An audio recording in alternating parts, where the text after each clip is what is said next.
A high of 19, even a sunny weekend. Going to be a good weekend to do some showing your home, maybe if it's for sale. Speaking of which, Matt Lee is here with some real estate tips, and we're going to be talking about May. Kingston and area statistics have been released. Yeah, so May is generally the busiest month, and it did show to be that way. We were over, the 50% of sales, and things were continuing along, and there seemed to be a lot of listings that had come on as well. So, we are in a busy time. Well, June bodes well for the busy phone calls. Oh yeah, absolutely, and we'll kind of continue into the summer. It's just that if you look over kind of the past, say 5 years on a graph, it's just like that May is just that peak. But you're going in from March, April. They're still really busy. June's really busy, and into July, and you'll get a bit of a break because people do go on holidays, and so it does slow down a little bit. But then again, it picks up in the fall. So this is why I guess it is so busy, is because people are sort of taking care of their life, taking care of business before those summer holidays. Yeah, and they want to move, season. and they want to move when the kids aren't in school too. So we get a lot of that happening where they're going to be moving. We think we want a 60-day closing in general. In theory, that's usually that can happen.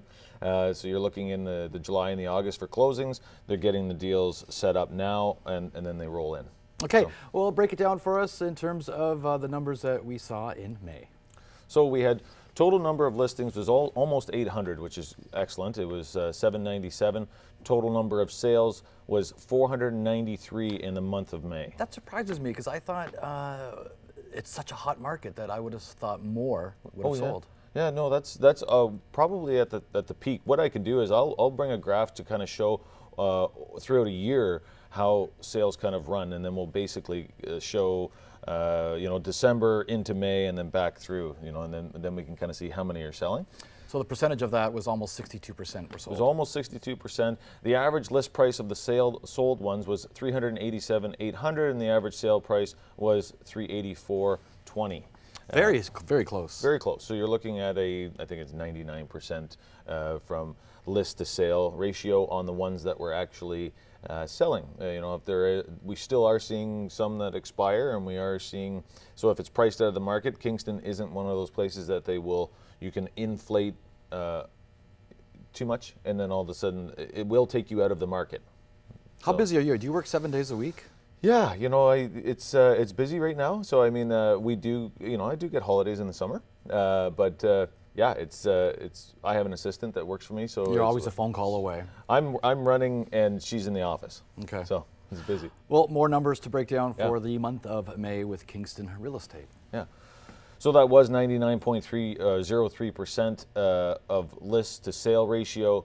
Days on market. 26 days on the market means that, say you have a week of conditions. It took 2 weeks to sell the average house, and then there was a week of conditions. Is that a little quicker than average? Right now it is, yeah. I would say, there's times that, if we went back where it was 60 days days on market, because some houses will sit for 3-4 months, some houses will sell in a month. The market that we're in right now is a very busy market, and it's not something to get used to, because years down the road, it will change and we will shift. So average list price of unsold houses, $520. So you're getting into the higher price bracket. Average or percentage of expired listings was 11%. And then the total listings on the board are 1792. We have been falling in that number for years. There was a few years ago when we were in the 2,900, and then it went down to 2,400, and now we're in the 17. Wow. We are in, I think it's national. They're saying that it's low inventory is driving prices, and we're just continuing along. They expect it for another 2 years for low inventory. What about all the buildings going on and all the subdivisions that are being put up? When is that going to have an effect? Yeah, we see that there are they are being filled, and our population number on the board says 124, but it's actually about 180. So that's kind of a misnomer. We're looking at the buildings downtown are kind of directed towards Queens and St. Lawrence, RMC. That's a lot of that infill that's happening on Princess Street. you know, the Wood Havens that are building up, there are some that are for lease, and there are people that are moving out, retirees. I think I saw a stat a little while ago that was about 3,000 people migrate for retirement. So I mean, if you're starting to see that, then they're buying houses, they're coming into that, and then they might go into apartments or assisted living later. Always a good time to see Matt Lee. Thank you so much. Yeah. Real Estate Tips, brought to you by Matt Lee of Royal LePage.